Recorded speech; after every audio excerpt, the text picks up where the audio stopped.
Basic mathematics का जो sample paper है उसका सेक्शन बी सॉल्व कर लेते हैं। तो इसका क्वेश्चन नंबर 20 तक के क्वेश्चन नंबर 1 से 20 तक के क्वेश्चंस का वीडियो बनाकर डाल चुका हूँ, उसको देख लेना। और 21 से सेक्शन बी से स्टार्ट कर रहे हैं। तो क्वेश्चन नंबर 21 क्या क्वेश्चन है? The perimeter of a semi circular protractor whose radius is r. Perimeter निकालना है सेमी सर्कुलर प्रोट्रैक्टर। प्रोट्रैक्टर जानते हैं किसको कहते हैं, रोज काम आता है, आपके ड्राइंग बॉक्स में रखा होगा। प्रोट्रैक्टर इस तरह का होता है।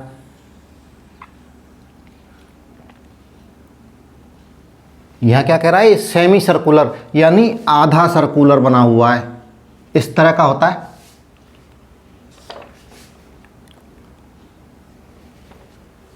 और सर्किल की पेरीमीटर हमको पता है कितनी होती है, 2 पाई आर पूरे सर्किल की। यदि उसकी रेडियस आर है तो पूरे सर्किल की पेरीमीटर कितनी हो गई, 2 पाई आर। और यदि सर्किल आधा है तो उसकी पेरीमीटर कितनी हो गई, बटे 2, आधी हो गई, यानी कि पाई आर। आधे सर्किल की पेरीमीटर पाई आर हो गई। यहां प्रोट्रैक्टर को ध्यान से देखिए, यहां एक लाइन और है, सेमी सर्किल है लेकिन बंद है एक लाइन द्वारा।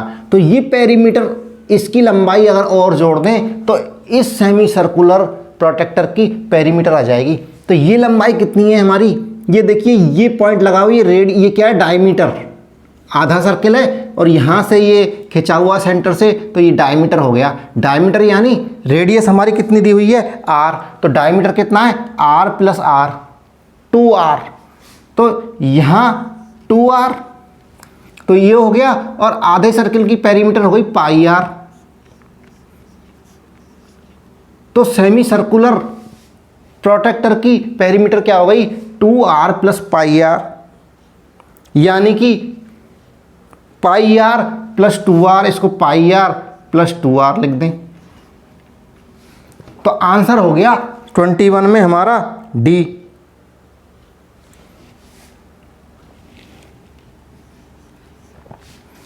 पाई आर प्लस 2r।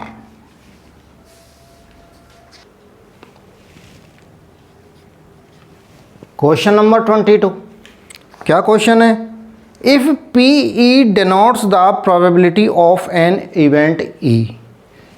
कोई इवेंट घटित हुआ है, उसकी प्रोबेबिलिटी ई है, उसकी साइज पूछ रहा है, साइज क्या होगी। तो देखिए, इवेंट घटता है जो कैसे होता है, यहाँ टोटल घटनाएं होती हैं, टोटल इवेंट्स, नीचे आएगा total events,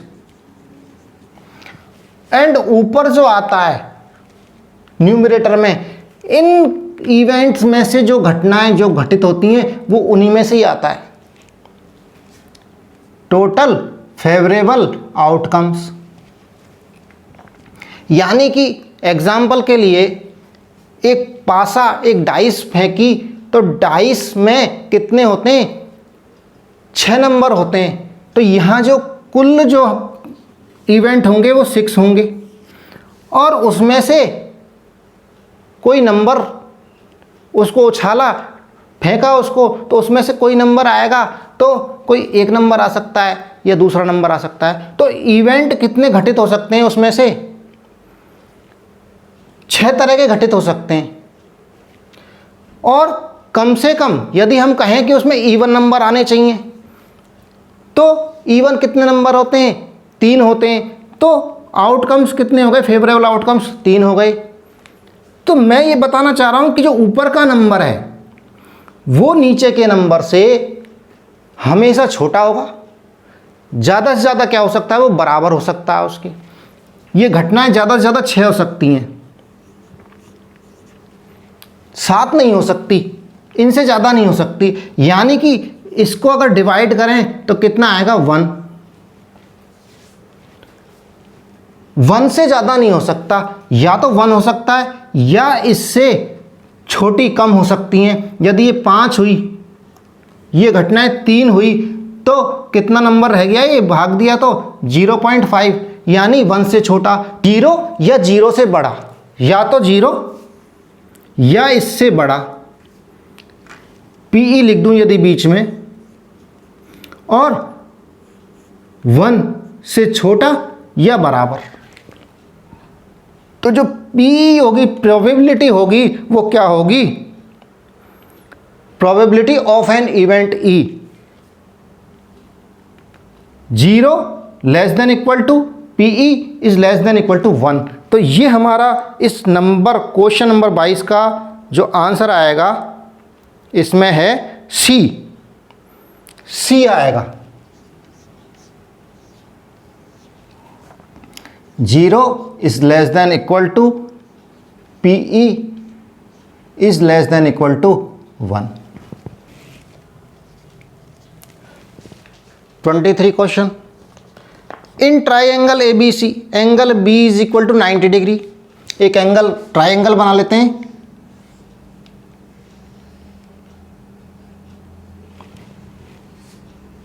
A, B and C।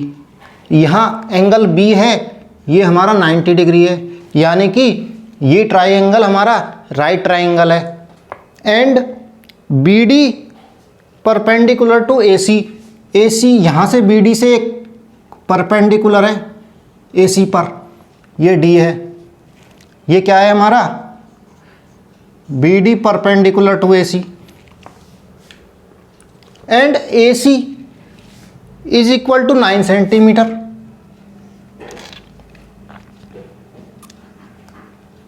Three 9 centimetre AC।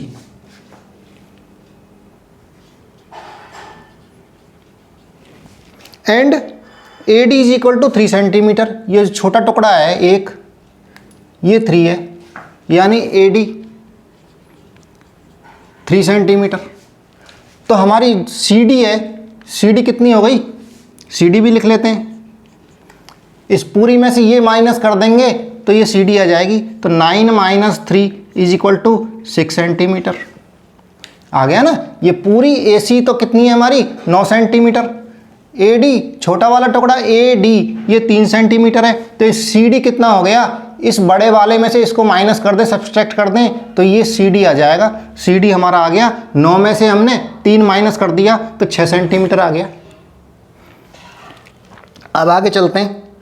Then BD is equal to, BD की साइज निकालनी है हमको। तो देखिए, कोई थ्योरम आपको याद हो नहीं हो, पाइथागोरस थ्योरम तो सबको याद रहती है, तो यहाँ पाइथागोरस लगा दो और उसी से सॉल्व कर लो, सबसे बेस्ट तरीका है।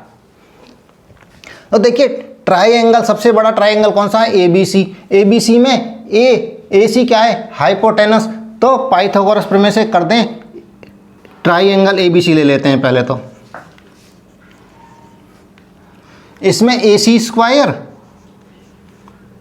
Is equal to AB square plus BC square. एक तो हमारा ये हो गया इक्वेशन। दूसरा, इस ट्राइंगल में दोनों ट्राइंगल और है ना, ये भी राइट ट्राइंगल है, देखिए परपेंडिकुलर है ना दोनों। तो ABD छोटे छोटे ट्राइंगल हैं, दो जो ट्राइंगल हैं इस बड़े ट्राइंगल के अंदर, यहाँ ले लो इन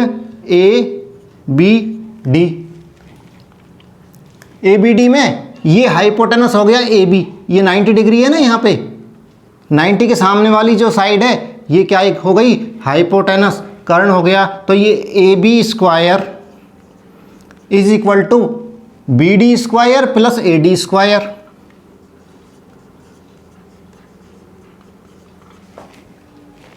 और तीसरा ट्राइंगल ये बच गया BDC।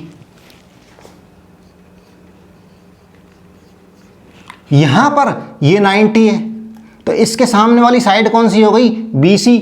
तो BC का स्क्वायर इन दो साइडों के स्क्वायर के सम हो जाएगा। पाइथागोरस ही लगा रहा हूं मैं तीनों ट्राइंगल्स में। तो BC स्क्वायर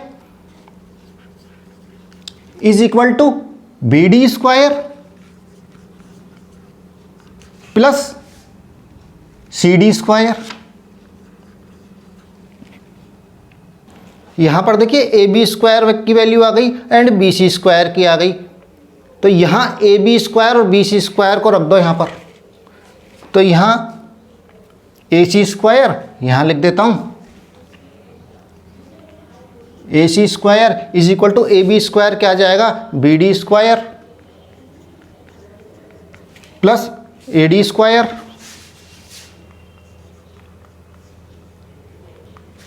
प्लस यहां लिख देता हूं B C square B D square plus C D square,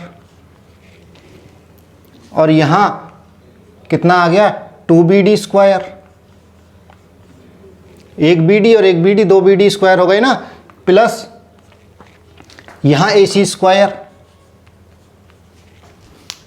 और यहां देखिए अब बचे AD स्क्वायर CD स्क्वायर, तो AD क्या है हमारा 3 सेंटीमीटर 3 सेंटीमीटर, तो इसको 3 square plus CD square, CD क्या है हमारा 6 स्क्वायर, एंड AC क्या है 9 सेंटीमीटर, तो यहां पर 9 रख दो। अब इसको सॉल्व कर लेते हैं जल्दी से। 9 का स्क्वायर कितना आ गया 81 is equal to 2BD square plus 3 का स्क्वायर 9 प्लस 6 का स्क्वायर 36। बस BD की निकालनी है वैल्यू, यहाँ से कितना आ गया 2BD स्क्वायर प्लस 9 और 36 कितने हो गए 45 इज इक्वल टू 81। और जब 2BD इसको इक्वेशन को चेंज कर लें तो क्या आ जाएगा 2, चलो ऐसे कर लेते हैं इसको 2BD 81 माइनस 45 को इधर ले आते हैं is equal to 2BD square, हो गया ना। यहाँ कितना आ गया 11 में से 5 गए 6 और 7 में से 4 गए 3, 2BD स्क्वायर, और BD स्क्वायर कितना आ जाएगा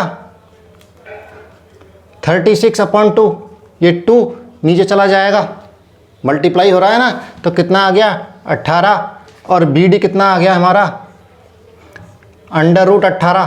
18 को फ्रैक्शन फैक्टर कर दें तो कितना आ जाएगा 2 × 9, और 9 का कितना आ जाएगा 3, तो 3√2 आ जाएगा, 3√2 आ गया हमारा आंसर। तो क्वेश्चन 23 में आंसर आ रहा है हमारा 3√2 यानी B.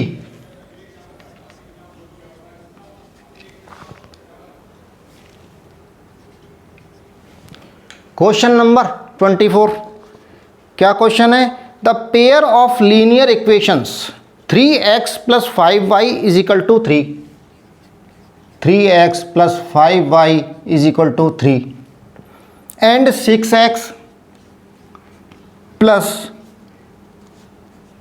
ky is equal to 8 do not have a solution. ये कोई सॉल्यूशन नहीं होता, इनका कोई सॉल्यूशन नहीं है। कब,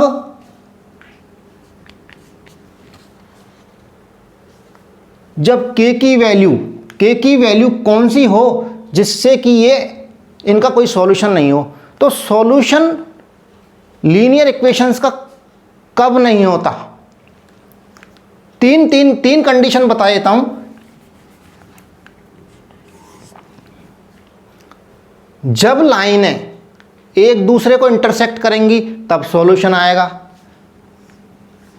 तब ये लाइनें इंटरसेक्ट करेंगी तो ये पॉइंट है, ये इसका सॉल्यूशन हो जाएगा। दूसरी पोजीशन कब है, जब एक लाइन दूसरी लाइन पर से गुजर जाए, इस लाइन पर ही आ जाए दूसरी लाइन, एक लाइन है इसके ऊपर से ही दूसरी लाइन आ जाए, तब क्या होगा, हर पॉइंट पर सॉल्यूशन होगा। एंड तीसरी पोजीशन क्या है, जब एक लाइन और दूसरी लाइन उसके पैरेलल हो, दोनों लाइनें पैरेलल हैं, यानी कि ये लाइनें कहीं मिलेंगी नहीं, एक दूसरे से इक्वल डिस्टेंस पर रहेंगी, पैरेलल रहेंगी। तो ये एक दूसरे से जब इंटरसेक्ट नहीं होंगी, कटेंगी नहीं, तो इनका सॉल्यूशन नहीं होगा। तो यहाँ ये इक्वेशंस हमको चेक करनी है कि ये पैरेलल होंगी, तब जाके इनका कोई सॉल्यूशन नहीं होगा। यहाँ पर यही क्वेश्चन है, do not have a solution, ये इनका कोई सॉल्यूशन नहीं है। कब? जब k की वैल्यू हमारी कितनी हो, देखिए यहाँ पर 3x + 5y = 3। तो हमारे पास में एक फॉर्मूला है चेक करने का, इसको a1 ax + by + c, equation इस तरह से होती है ना, तो मैंने यहाँ का a1 मान लिया, तो a1 upon a2 = b1 upon b2 is not equal to c1 upon c2। ये तो इक्वल होने चाहिए, और c1 और c2 इक्वल नहीं होने चाहिए, इनका रेशियो जो है वो इक्वल नहीं होना चाहिए। तो यहाँ से हम ले लेते हैं ये 3/6 = b1 अपॉन b2, b1 क्या है 5 अपॉन b2 क्या है k। जब इस तरह का रेशियो होगा तो ये लाइनें पैरेलल होंगी, यानी कि इनका कोई सॉल्यूशन नहीं होगा। तो ये जब हमारे पास आ गया है तो इसको सॉल्व कर लेते हैं, क्रॉस मल्टीप्लिकेशन कर दें तो क्या आ जाएगा 3x, यहाँ से देखिए पहले तो काट दो, 3 1 जा 3, 3 2 जा 3। अब यहाँ आ गया 1 × k, इसको वापस लिख देता हूँ, देखो 1/2 = 5/k। और अब मल्टीप्लाई कर देते हैं, क्रॉस मल्टीप्लाई, तो क्या आ जाएगा k से ये 1 × हो जाएगा, तो k × 1 k = 2 × 5 10। तो यदि k की वैल्यू 10 हो तो ये दोनों लाइनें पैरेलल होंगी, यानी कि यहाँ लिख दूँ मैं 6x + 10y = 8। देन ये इक्वेशन एंड ये इक्वेशन दोनों क्या होंगी पैरेलल। और जब लाइन पैरेलल होंगी तो ये दोनों इंटरसेक्ट नहीं करेंगी, और इंटरसेक्ट नहीं करेंगी तो सॉल्यूशन ही नहीं होगा। समझ में आ गया? तो इस क्वेश्चन 24 का जो ऑप्शन है बी 10। क्वेश्चन नंबर 25 में क्या है, if the circumference of a circle increases from 2π to 4π then its area कितना हो जाएगा, उसके ओरिजिनल एरिया से कितना गुना हो जाएगा। यदि उसका सर्कमफेरेंस 2π था, इससे 4π कर दिया, बढ़ गया, परिधि उसकी परिमाप है वो डबल हो गई, तो उसका एरिया कितना हो जाएगा पहले वाले सर्किल से। तो यहाँ देखिए, मान लीजिए ये सर्किल्स हैं, ये छोटा सर्किल हो गया और ये बड़ा सर्किल हो गया।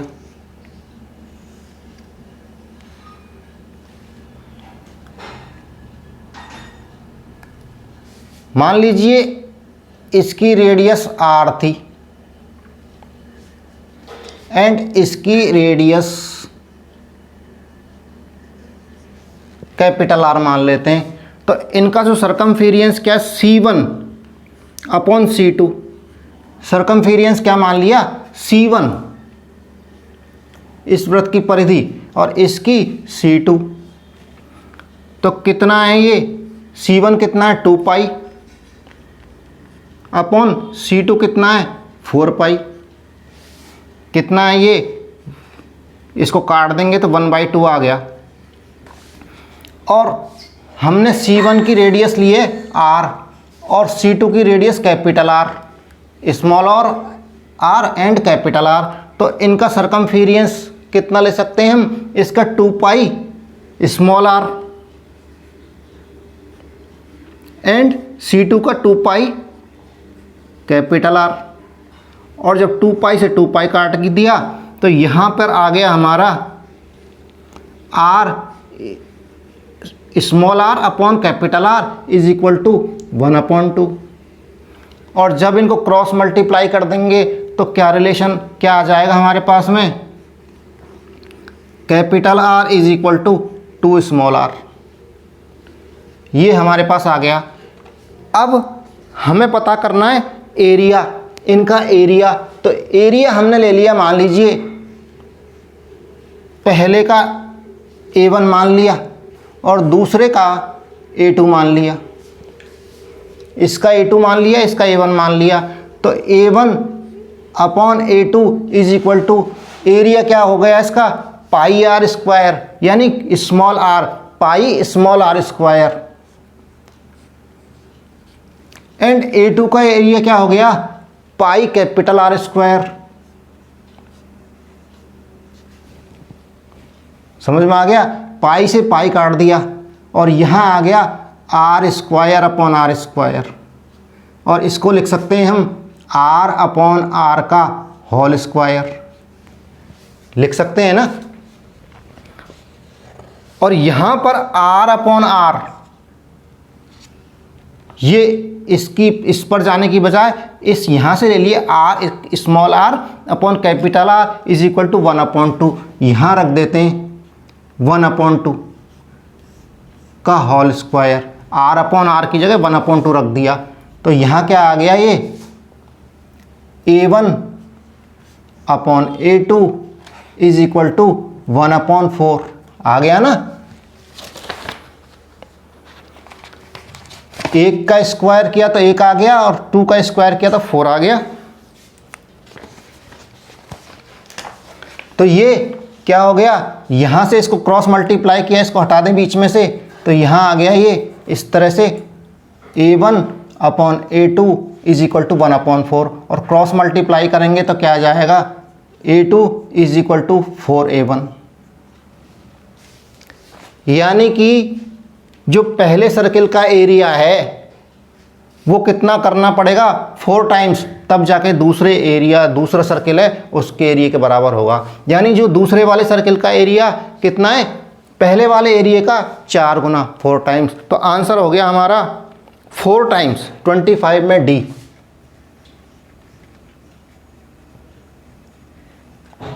Four times. क्वेश्चन 26, क्वेश्चन 26 ट्रिग्नोमेट्री का क्वेश्चन है। Sine theta is equal to A/B।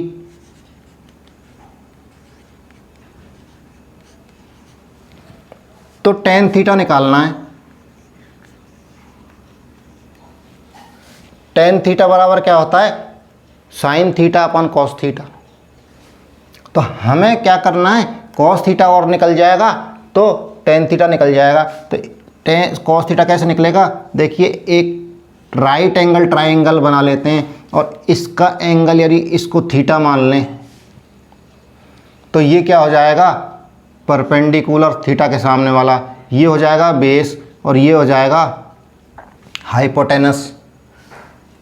तो साइन थीटा क्या होता है हमारा, परपेंडिकुलर अपॉन हाइपोटेनस। तो टेन थीटा बराबर क्या होता है, परपेंडिकुलर अपॉन बेस। यहाँ यदि बेस निकल जाएगा तो टेन थीटा निकल जाएगा। तो यहाँ देखिए परपेंडिकुलर, ये क्या है यहाँ पर ए, यहाँ पर ए लिख देता हूँ, एंड हाइपोटेनस क्या है बी।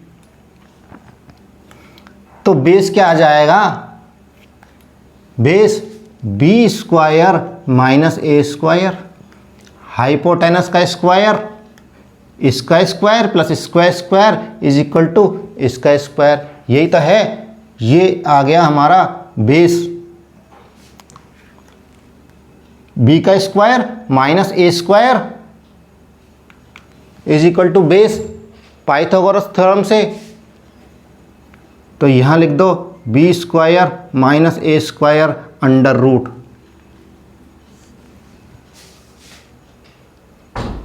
तो टेन थीटा क्या आ गया हमारा, परपेंडिकुलर क्या है ए और बेस क्या है root B square minus A square.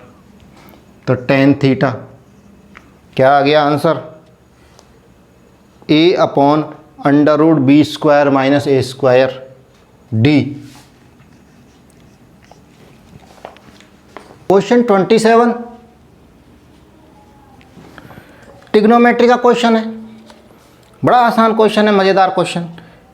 If x is equal to 2 sine square theta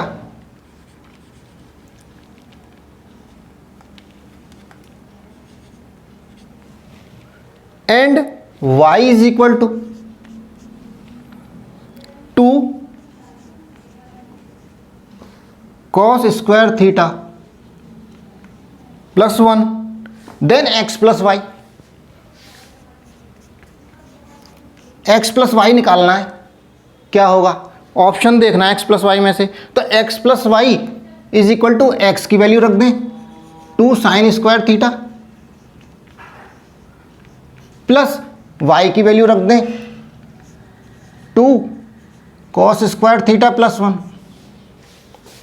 x की वैल्यू रख दी और y की वैल्यू रख दी, यहां खोल लो ब्रैकेट को,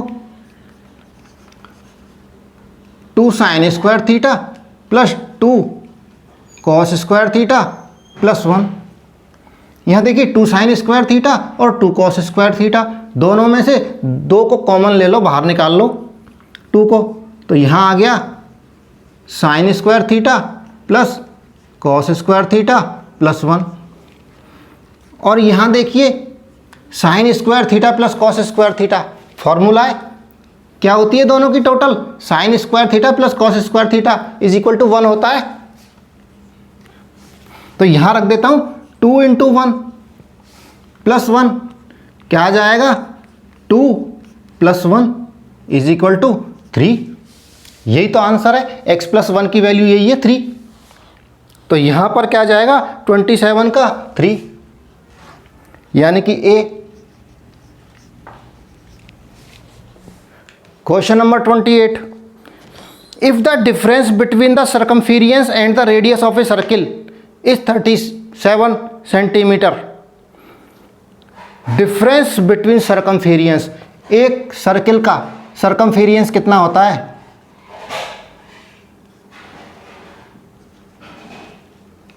टू पाई आर, उसकी परिमाप यानी पेरीमीटर, यदि आर यहां पे रेडियस है, एंड यहां हमको कह रहा है कि difference between circumference and the radius of a circle. तो डिफरेंस कितना हो गया,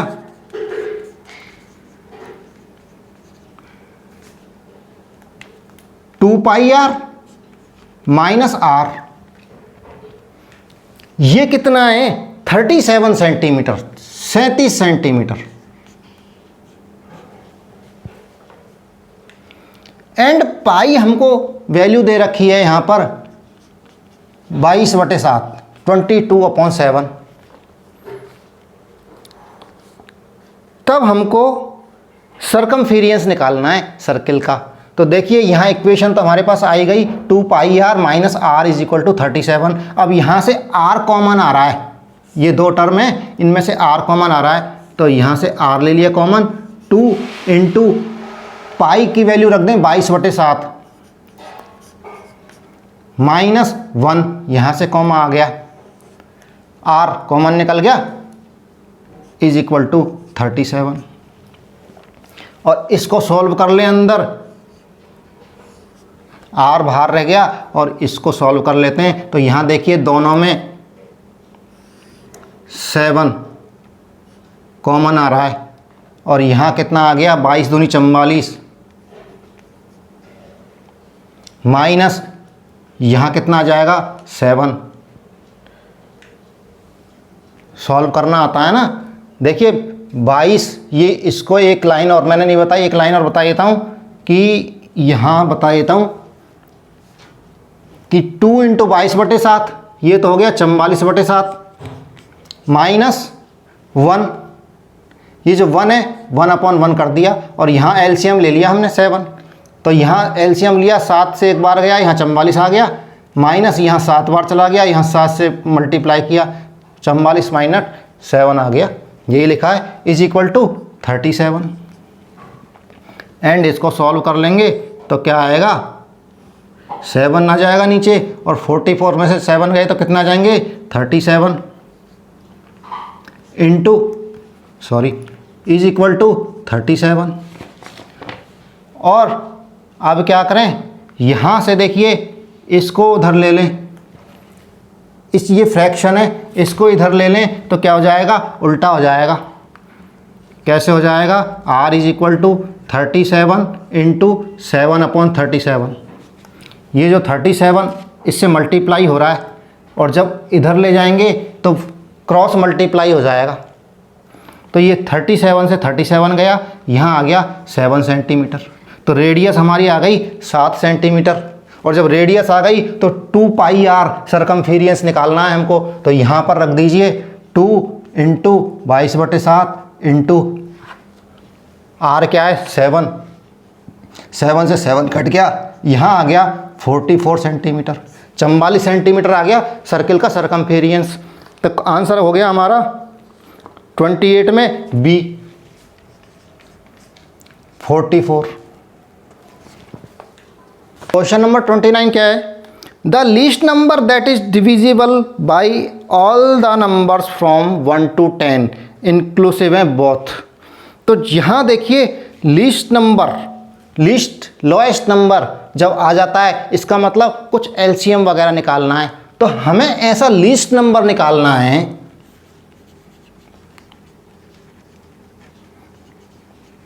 जो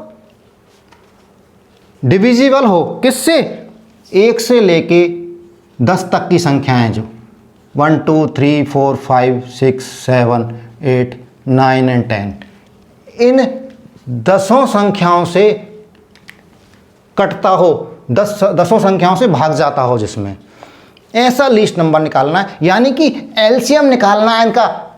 मोटे रूप में बात करें तो एलसीएम कैसे निकालेंगे, इनको फैक्टर निकाल लेते हैं, और फैक्टर निकाल के उनमें से मैक्सिमम फैक्टर्स ले लेंगे।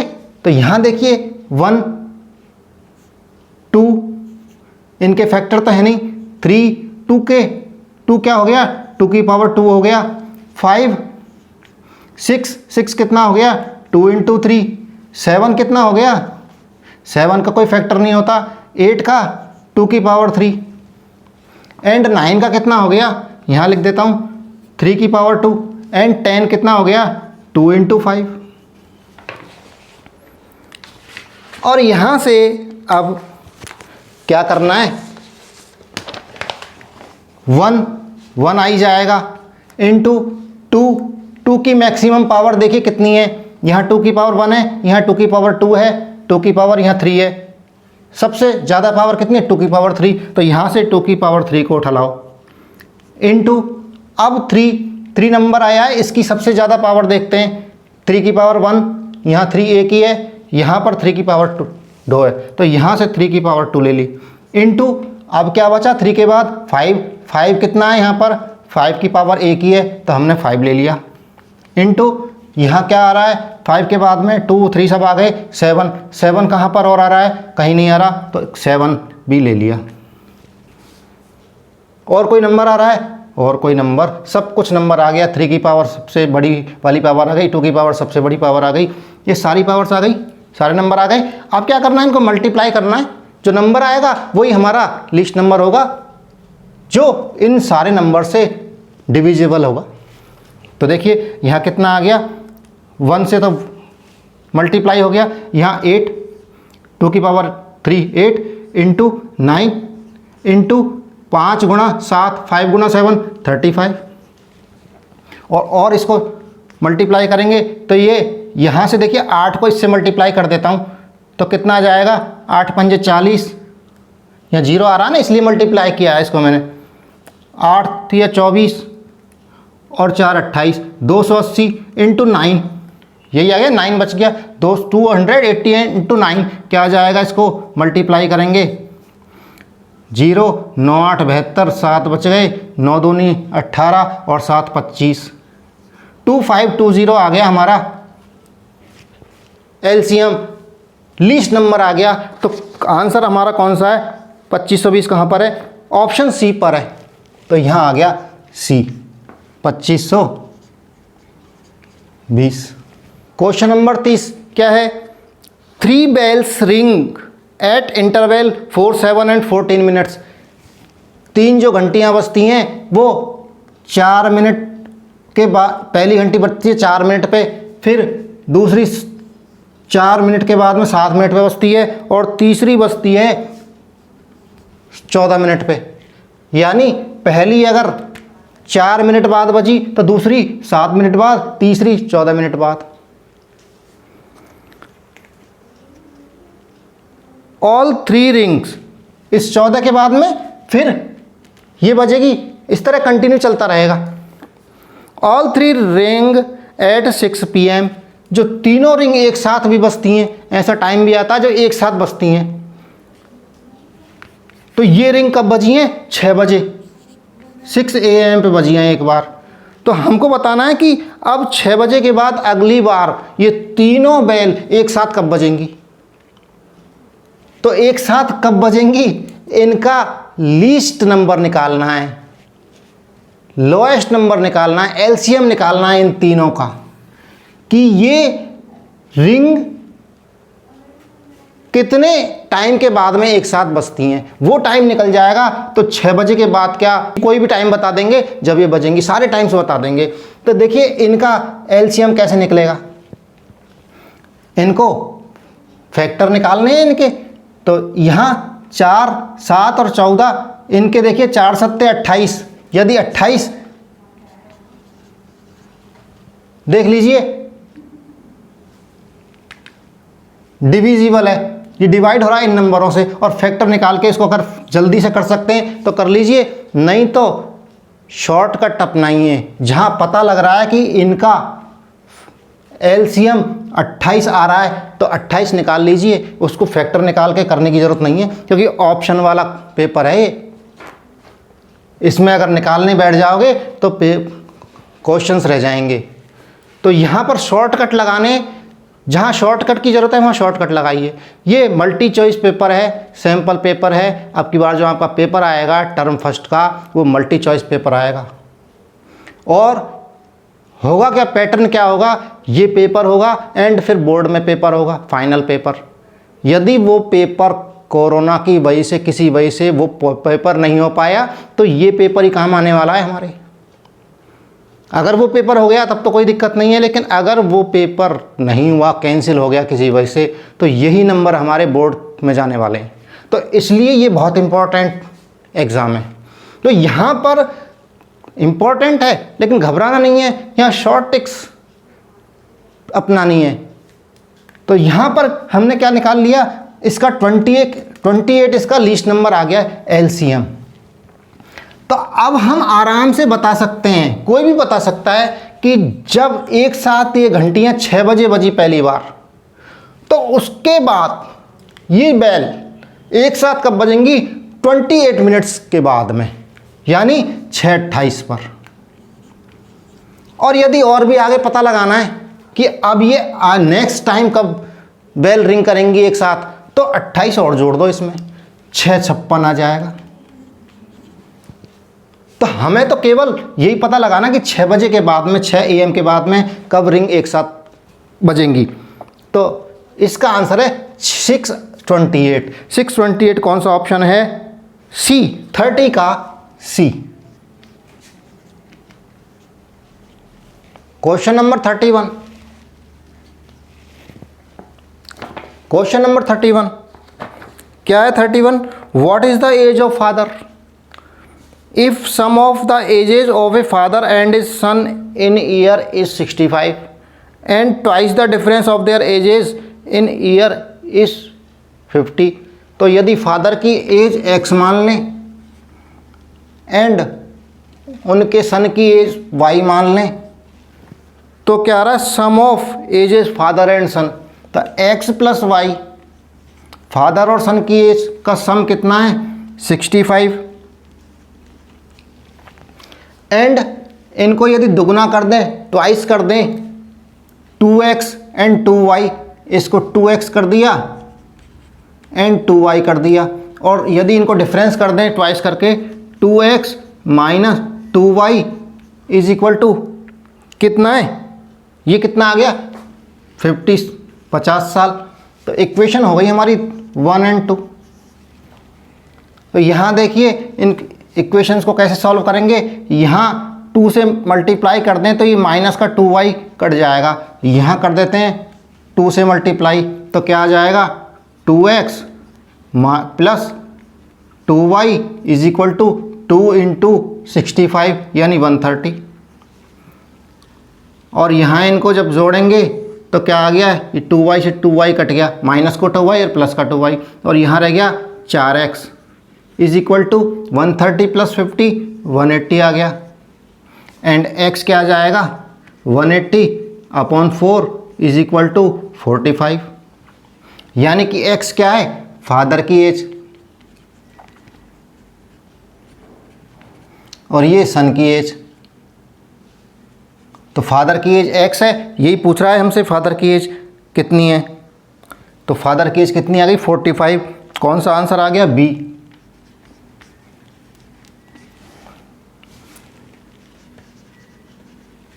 क्वेश्चन नंबर 32 क्या है, what is the value of tan theta. Tan theta cosec theta का square minus sine theta and sec theta का होल स्क्वायर।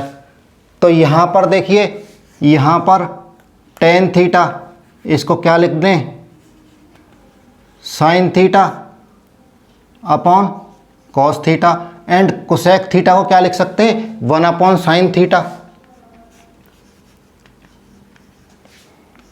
का होल स्क्वायर माइनस यहाँ पर साइन थीटा इंटू 1 अपॉन ये सेक थीटा क्या आ जाएगा 1 अपॉन कॉस थीटा। अब यहाँ देखिए साइन थीटा से तो साइन थीटा कट गया और यहाँ क्या आ गया 1 अपॉन कॉस थीटा, और यहाँ पर क्या आ जाएगा टेन थीटा, यहाँ पर 1 upon cos theta sec square theta हो गया, ये स्क्वायर सेक थीटा और सेक थीटा का whole square sec square theta minus tan square theta, tan theta का होल स्क्वायर।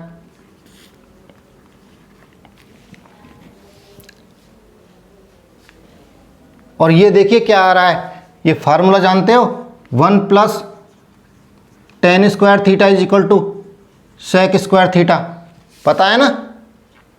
और सेक टेन को उधर ले जाएंगे तो क्या रह जाएगा 1 is equal to sec square theta minus tan square theta, यही होता है। तो इसकी वैल्यू क्या आ गई 1, sec square theta minus tan square theta is equal to 1, और आंसर हो गया हमारा 1 यानी सी।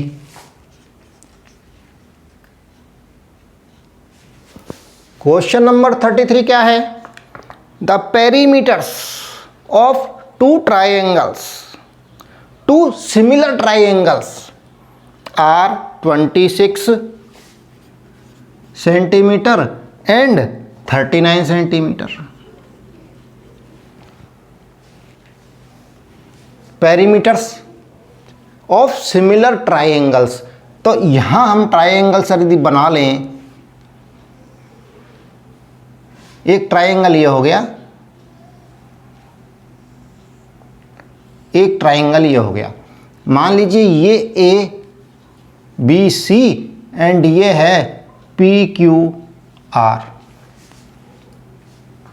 तो ट्राइंगल ए बी सी का पेरीमीटर कितना है 26 centimetre and P Q R का कितना है 39 सेंटीमीटर है।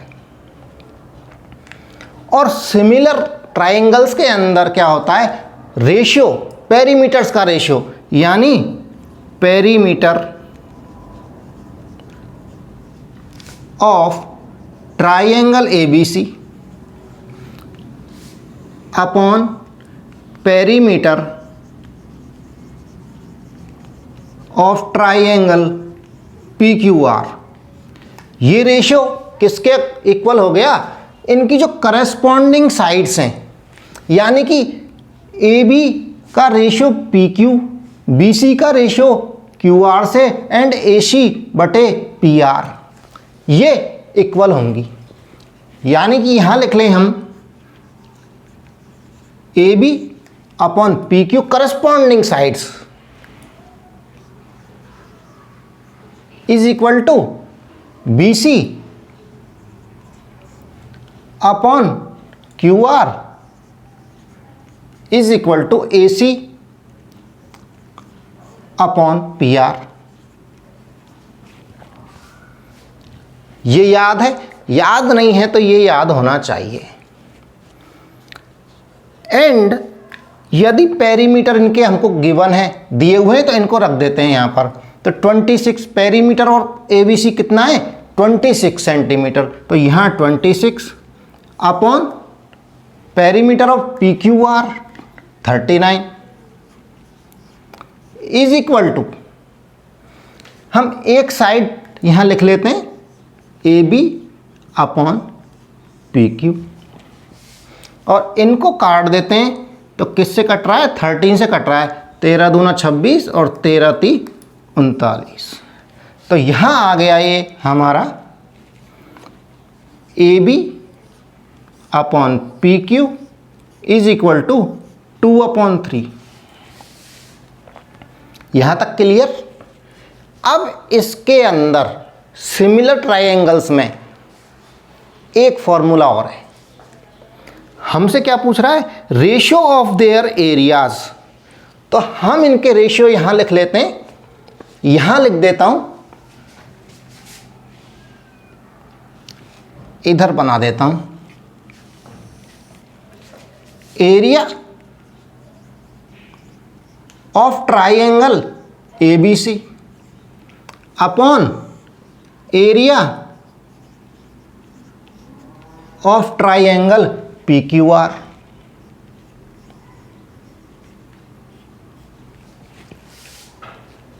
सिमिलर ट्राइंगल्स हैं, उनके एरिया का रेशियो किसके इक्वल होगा? इनकी करस्पॉन्डिंग साइड्स के स्क्वायर के रेशियो के बराबर।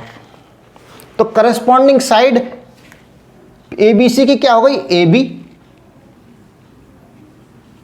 A B square upon angle triangle P Q R की करस्पॉन्डिंग साइड कौन सी है? P Q. तो पी क्यू क्या? पी क्यू का स्क्वायर। ये एक फॉर्मूला, दो फॉर्मूले हैं, इनसे ये क्वेश्चन पूरा सॉल्व हो जाएगा। तो यहां देखिए, area of triangle ABC upon area of triangle P Q R is equal to corresponding sides का स्क्वायर का रेशियो। लेकिन अभी हमने दूसरे फॉर्मूले से निकाला है A B upon P Q is equal to 2/3। तो वहां देखिए ए बी, इसको यदि इस तरह से लिख दूं, A B upon P Q, इस तरह भी लिख सकते हैं ना इसको, होल स्क्वायर। ये और चीज, ये चीज सेम है। और यहां पर देखिए ए B upon P Q, A B upon P Q क्या है? 2/3। तो यहां मैं 2/3 रख देता हूं, होल स्क्वायर हो गया। और जब इसको स्क्वायर करेंगे तो क्या आ जाएगा? 4/9। यानी ratio of area of triangle, area of triangle ABC upon area of triangle P Q R is equal to 4/9। और हमसे क्या पूछ रहा है? Ratio of their areas. तो ये रेशियो ही तो है, area of A B C and area of P Q R का रेशियो कितना है? 4/9। तो इसका ऑप्शन आएगा 4/9। डी है इसका ऑप्शन 33 में डी 4 and 9। क्वेश्चन नंबर 34 क्या है? There are 20 vehicles, car and motorcycles in a parking area. If there are 56 wheels together, how many cars are there? 20 vehicle parking में लगे हुए हैं, नंबर ऑफ व्हीकल्स कितना है?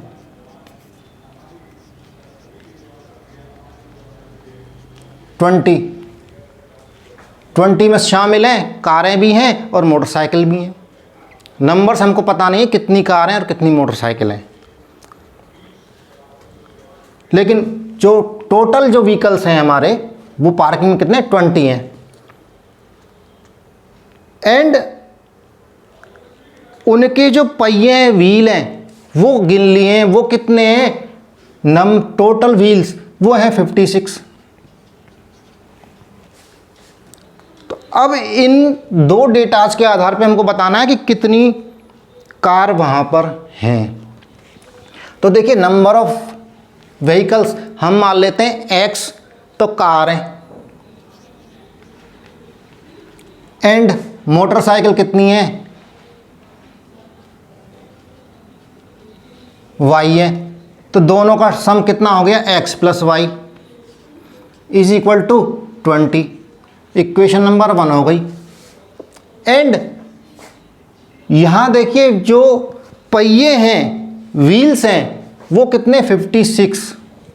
यानी कि यदि x कार है तो उनके पहिए कितने हो गए? एक कार में कितने पहिए होते हैं? 4। तो 4x व्हील हो गए हमारे। नंबर ऑफ व्हील्स कार के 4x, प्लस मोटरसाइकिल कितनी है? y। Number of motorcycle y है, और इनके व्हील कितने हो जाएंगे? y into 2 is equal to 2y। एक मोटरसाइकिल में 2 व्हील होते हैं, तो टोटल व्हील कितने हो गए? 2y। तो यदि सारे व्हील जोड़ दें, कार के व्हील हो गए ये तो 4x, तो और ये हो गए मोटरसाइकिल के पहिए, मोटरसाइकिल के व्हील हो गए। दोनों के व्हील्स जोड़ने पर कितना आ रहा है? 56। ये इक्वेशन 2 हो गई।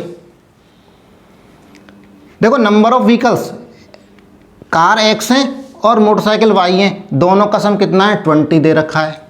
इसी तरह से जो व्हील है, कार के व्हील्स कितने होते हैं? एक कार में 4 पहिए होते हैं, और यदि हमारी कार x हैं तो पहिए कितने हो गए टोटल? उनके 4x। 2 कार होंगी तो 4 दूनी 8 होगा, 3 कार होंगी तो 4 तिया 12 पहिए हो गए। इसी तरह से x जब पहिए हैं, x कार हैं, तो हमारे व्हील कितने हो गए? 4x। तो ये इक्वेशन आ गई हैं दोनों इक्वेशन को सॉल्व करके हमें क्या निकालना है? कार निकालनी है, x निकालना है हमको। तो हमें y नहीं चाहिए, y हटाना है, तो x आ जाएगा हमारा। तो यहाँ मैं क्या करता हूँ, यहाँ पर 2 से मल्टीप्लाई कर देते हैं इस इक्वेशन को, मल्टीप्लाई बाई 2। तो कितना आ जाएगा ये? 2x plus 2y is equal to 20 को गुणा करेंगे 2 से तो क्या आ जाएगा? 40। इसके नीचे रख दी मैंने, और इसको माइनस कर देते हैं। तो माइनस में 2y से 2y कट गया, और यहाँ पर आ गया, देखिए कितना आ गया? 4x में से 2y गया, 2x इज इक्वल टू 56 में से 40 गया तो कितना आ गया? 16 आ गया। तो हमारा 2x इज इक्वल टू 16, तो x क्या आ जाएगा? 16/2। एंड इसको काट देंगे तो ये 8 आ गया। x क्या है? कारों की संख्या, नंबर ऑफ कार्स हमारे कितने आ गए? 8। तो इस 34 का आंसर आ गया A, 8। Question number 35। A man goes 15 metre due west and then 8 metre due north, how far he from the starting point? एक मैंने यहां से तो गया वेस्ट कितने मीटर गया, 15 मीटर। और यहाँ से फिर चला गया नॉर्थ 8 मीटर। ये पॉइंट ए था, ये बी था एंड ये सी था। तो यहाँ से हमसे पूछ रहे हैं कि ए से सी की डिस्टेंस बताओ। तो क्या बन गया है, इसको अगर यहाँ से मिला देते हैं,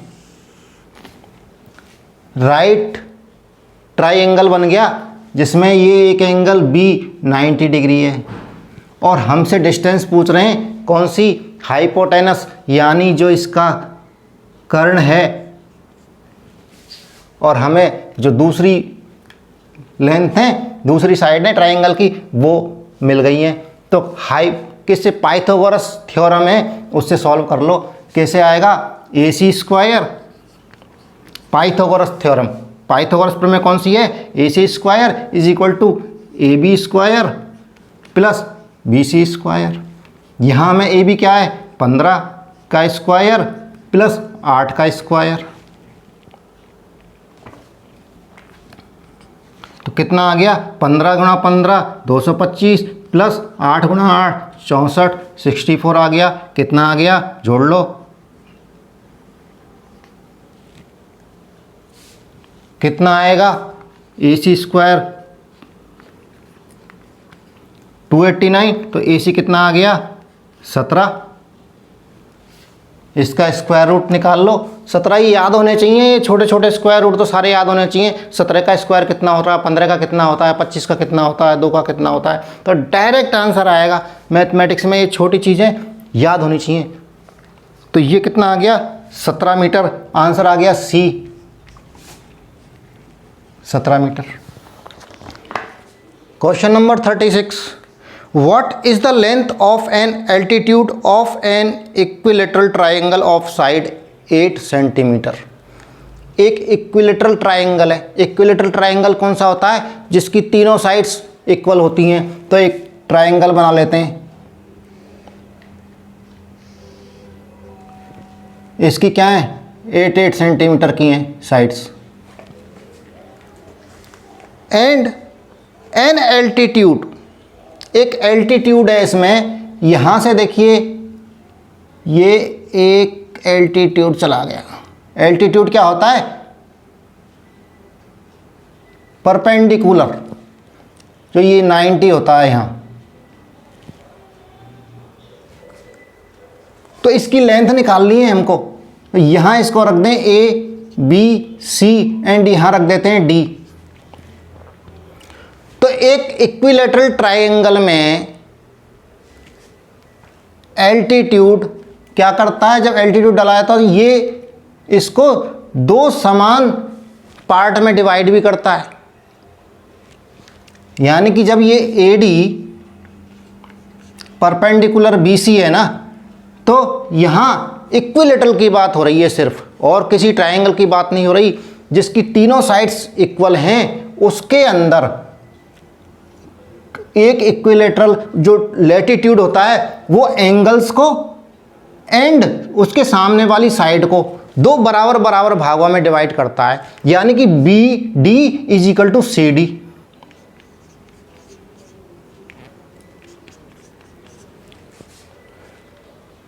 और यहां ये राइट ट्राइंगल हो गया, दोनों राइट ट्राइंगल हैं, ए बी डी, इसको यहां डी कर देता हूं, एंड ए सी डी। तो अब हम पाइथागोरस थ्योरम से किसी भी एक ट्राइंगल को ले लें, उससे हम एल्टीट्यूड की लेंथ निकाल सकते हैं। लेंथ ही तो पूछ रहा है, एल्टीट्यूड। एल्टीट्यूड क्या है हमारा, A D.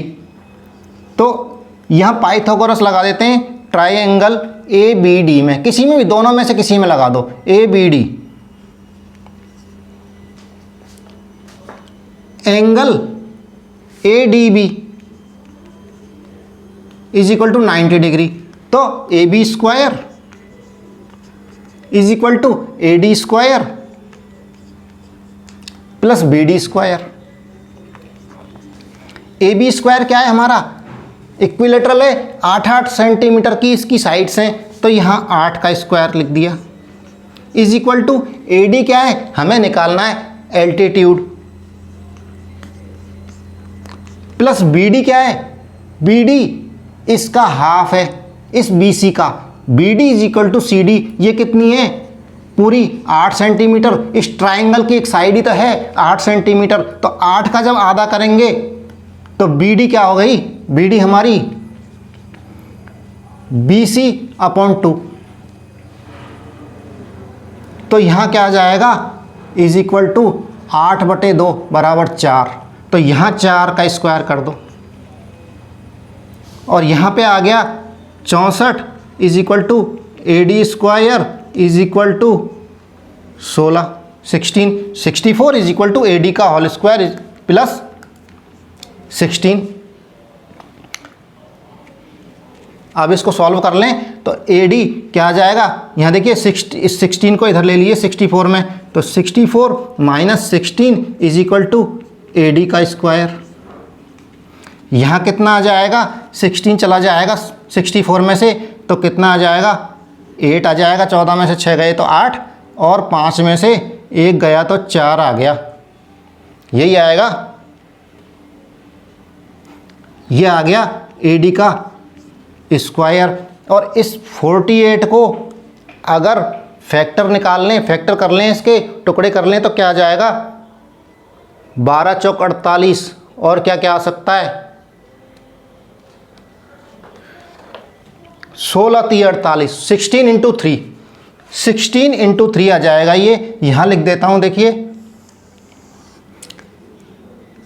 16 into 3 is equal to A D square. इसको इधर कर लेता हूँ, A D square is equal to 16 into 3 और ए डी को करेंगे तो रूट निकालेंगे इसका, तो कैसे निकल जाएगा रूट 16 इंटू 3 और ये किसका स्क्वायर है 4 का स्क्वायर इंटू 3 और जब 4 को बाहर निकालेंगे तो 4 रूट 3।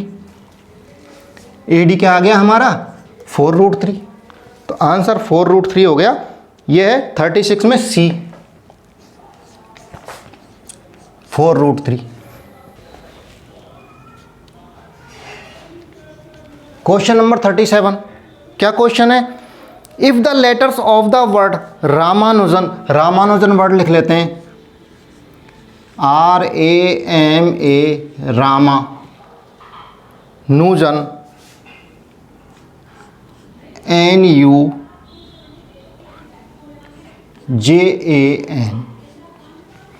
रामानुजन वर्ड है, इसके जो लेटर्स हैं अलग अलग लेटर्स उनको एक बॉक्स में डाल रखा है और एक लेटर उसमें से निकाला है। ये सारे जो लेटर हैं RAM ये अलग अलग अक्षर हैं, ये एक साथ नहीं है, और वो एक बॉक्स में डाल दिए और उसमें से एक लेटर निकाला आंख मीच के। तो ये कह रहा है कि probability of that letter is A जो निकलेगा उसकी प्रोबेबिलिटी कितनी है। तो सबसे पहले तो ये देख लेते हैं कि पॉसिबिलिटी किसी भी अक्षर के निकलने की, किसी भी लेटर के निकलने की पॉसिबिलिटी कितनी है। तो इन सब अक्षरों को गिन लो, कितने 1 2 3 4 5 6 7 8 9, कुल पॉसिबिलिटी कितनी हो गई 9। यदि हम कोई भी लेटर निकालेंगे तो 9 में से कोई भी अक्षर निकल सकता है। ठीक है ना, समझ में बात आ गई। देसी भाषा में बता रहा हूँ, बिल्कुल प्रोबेबिलिटी बिल्कुल देसी भाषा से समझिए, समझ में आ जाएगी। तो कुल जो संभावना है किसी भी अक्षर के निकलने की वो कितनी है 9। यानी कि आर भी निकल सकता है, एम भी निकल सकता है, ए भी निकल सकता है, ये निकल सकता है, कोई सा भी ए निकल सकता है, एन निकल सकता है, यू निकल सकता है, जे निकल सकता है, ए निकल सकता है, एन निकल सकता है। यानी कि 9 संभावनाएं। और इनमें से एक लेटर ए के निकलने की कितनी संभावनाएं। तो यहाँ एक लेटरों को गिन लीजिए। जो ए लेटर हैं देखिए 1 2 एंड 3, और कोई ए लेटर नहीं है। तो यदि हम उसमें से कोई लेटर निकालते हैं तो एक ही संभावनाएं कितनी है, सबसे ज़्यादा एक ही संभावना है, कितनी 3 पॉसिबिलिटी हैं कि उसमें से ए निकल जाए।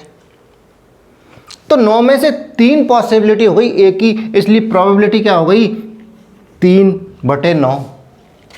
तो इसको क्या कर दो, काट दो, तो क्या आ जाएगा 1/3। प्रोबेबिलिटी में करना यही है कि कुल संभावनाएं और उनमें से जो हमको दे रखा है उसकी संभावनाएं, उसको बटे करना है, कुल संभावनाओं से डिवाइड करना है। तो ये आ गया आंसर 1/3 क्वेश्चन नंबर 37 का डी।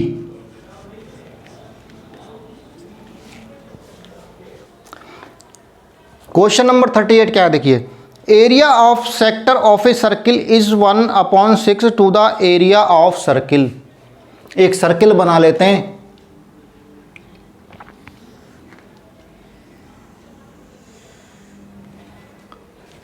और यहां सेंटर लगा दिया,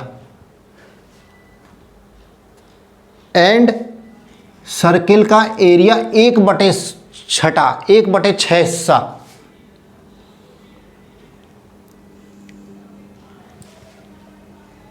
ये जो है एरिया,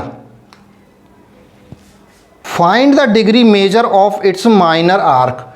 जो ये एरिया है इसका जो एंगल बना है यहां पर, ये हमको मालूम करना है, पता करना है, फाइंड करना है।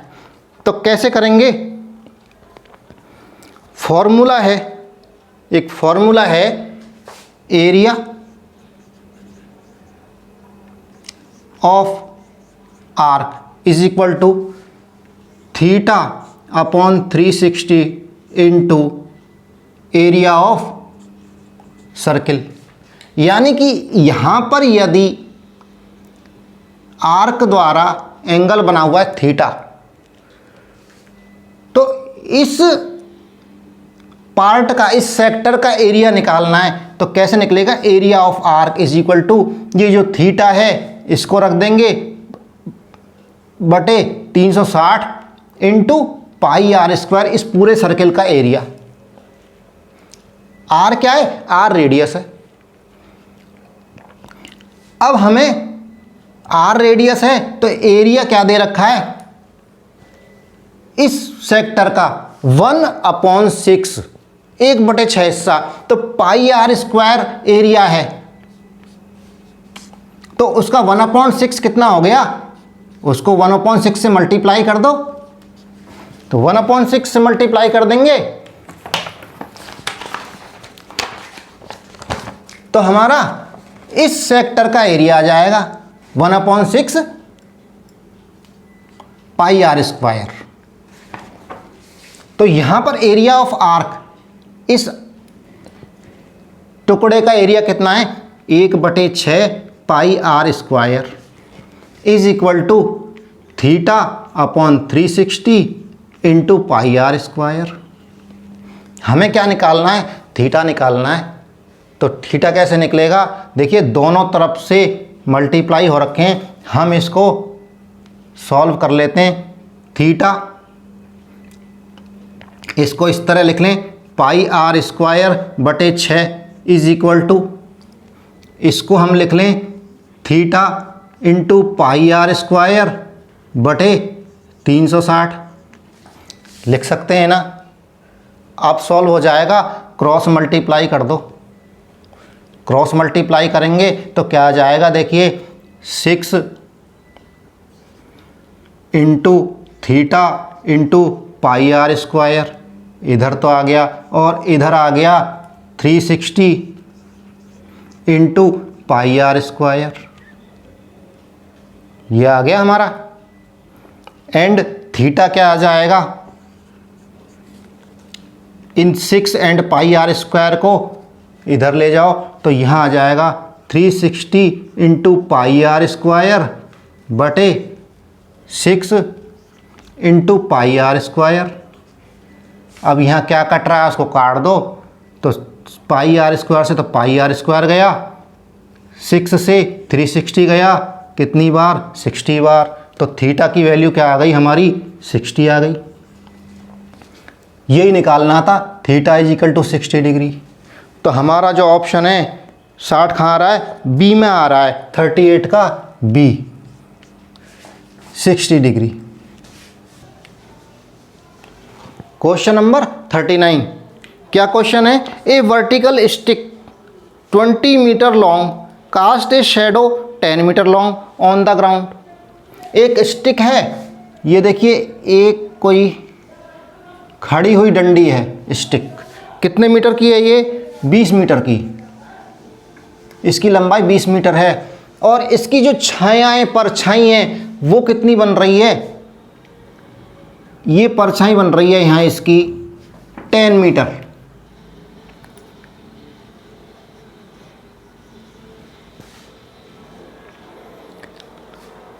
एंड इसी समय पर, इसी टाइम पे जब सूरज जिस डायरेक्शन में यहाँ है उसी डायरेक्शन में जब सूरज है, तब एक टावर है, एक टावर रहा, इसकी परछाई भी पड़ रही है और इसकी जो शैडो है, इसकी परछाई कितनी है? 50 मीटर।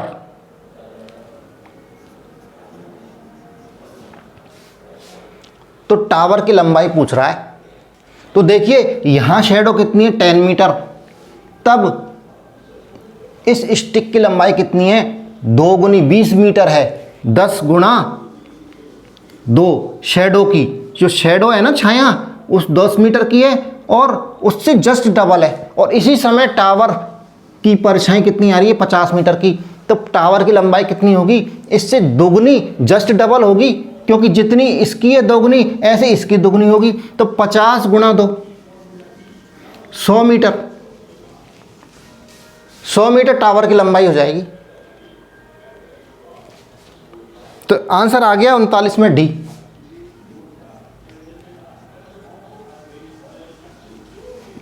क्वेश्चन नंबर 40 देखिए, what is the solution of the pair of linear equations. Linear equations लिख देता हूं, 37x plus 43y is equal to 123। दूसरी इक्वेशन है पेयर की 43x plus 37y is equal to 117। यहां हमें x और y की वैल्यू निकालनी है। बहुत बड़ी बड़ी इक्वेशंस हैं, किस किस से मल्टीप्लाई करेंगे इनको ताकि y कट जाए, किससे मल्टीप्लाई करें ताकि x कट जाए? बहुत बड़ा सवाल हो जाएगा, मल्टीप्लाई करना बहुत बड़ा हो जाएगा। तो देखिए इस तरह की जब इक्वेशंस आती हैं जहां पे नंबर्स बड़े हैं, पहली बात। दूसरी बात, जहां x की वैल्यू एक इक्वेशन में x में जो नंबर है वो दूसरी इक्वेशन में y में आ रहा है। इसी तरह से पहली इक्वेशन में जो y का कोएफिशिएंट है, y में जो नंबर आ रहा है वो दूसरी इक्वेशन में x में आ रहा है। उन इक्वेशंस में क्या करना है ये देखिए। ये क्वेश्चन 101% एग्जाम में आना है और इस तरह का जब क्वेश्चन आ जाए तो उसको पहचानना है। तो मैंने पहचान बताई, लंबे बड़े नंबर्स हैं, इनमें x और y को सॉल्व वैसे नहीं करेंगे जैसे हम करते आए हैं कि एक बार y काट दिया और एक बार x काट दिया, क्योंकि मल्टीप्लाई जब नंबर करेंगे तो यहाँ 37 से मल्टीप्लाई करना पड़ेगा, इसको 43 से मल्टीप्लाई करना पड़ेगा, तब जाके इसमें से एक y कटेगा या एक x कटेगा। उससे भी आसान तरीका है, पहचान ये है इस इक्वेशन की कि यहाँ जो x का जो कोएफिशिएंट है, x का जो मल्टीप्लाई नंबर है वो नंबर y में है या दूसरी इक्वेशन में, और पहली इक्वेशन में जो y का जो कोएफिशिएंट है वो x का कोएफिशिएंट है। बस, तो ऐसी सिचुएशन में क्या करेंगे, इनको एक बार तो इक्वेशंस को जोड़ दो, ऐड कर दो, और एक बार माइनस कर दो, सब्सट्रैक्ट कर दो। तो यहाँ 1 और 2 ऐड कर देते हैं। ऐड करेंगे तो क्या नंबर आ जाएंगे, देखिए इनका और इनका नंबर सेम आएगा, तो इनको जोड़ लो, तो वापस इनको जोड़ने की ज़रूरत नहीं है, यहाँ ढंग से आप कैलकुलेट करके जोड़ लो, गलत नहीं हो जाए। 7 और 3 10 और 4 और 3 7 और 1 8, 80 आ गया। यहाँ भी 80 आ जाएगा, यहाँ भी सेम नंबर है, यहाँ ऊपर 37 है, यहाँ नीचे 37 है,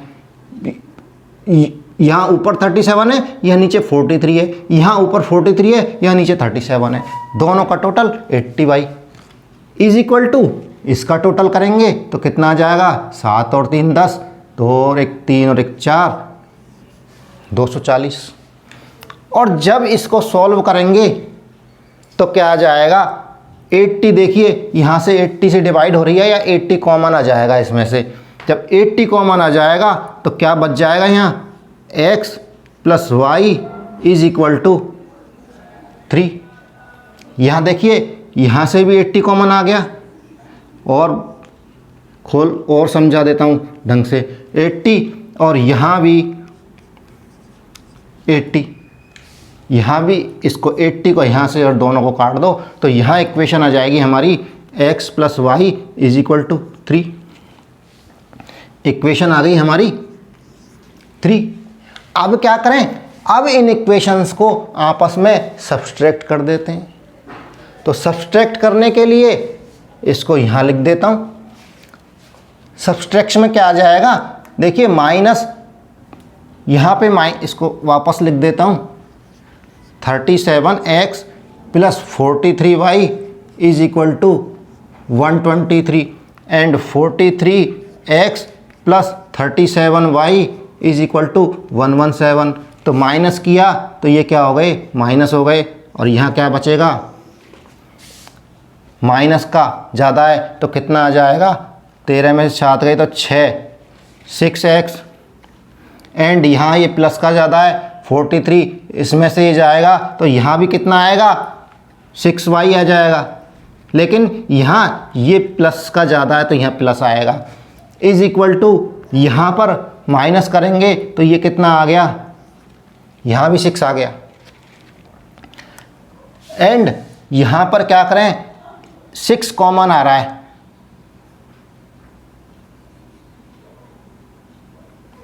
minus x plus Y is equal to, यहाँ देखिए 1 इंटू 6, यहाँ 6 इंटू 6 है, तो इसको यहाँ से काट दो, तो ये इक्वेशन आ गई हमारी। क्या इक्वेशन आ जाएगी, यहाँ पर दोनों को यहाँ लिख देता हूँ। पहली equation x plus Y is equal to 3, and दूसरी इक्वेशन है minus x plus Y is equal to 1, और यहाँ देखिए इनको जब जोड़ेंगे, ऐड करेंगे तो x से x कट जाएगा, और y प्लस वाई 2y हो जाएगा, एंड 3 प्लस 1 4 हो जाएगा। तो यहाँ y की वैल्यू क्या आ जाएगी, 4/2 इज इक्वल टू 2।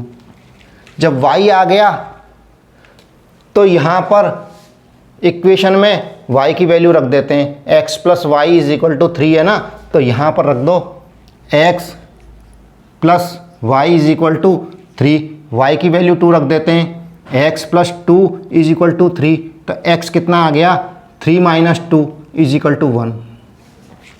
तो यहाँ पर हमारे पास में x तो आ गया 1 एंड y आ गया 2, तो आंसर हमारा हो गया 1,2, यानी कि x is equal to 1, y is equal to 2, यहाँ ऑप्शन में है डी में, तो 40 का डी ऑप्शन सही है। क्या है, x is equal to 1 and y is equal to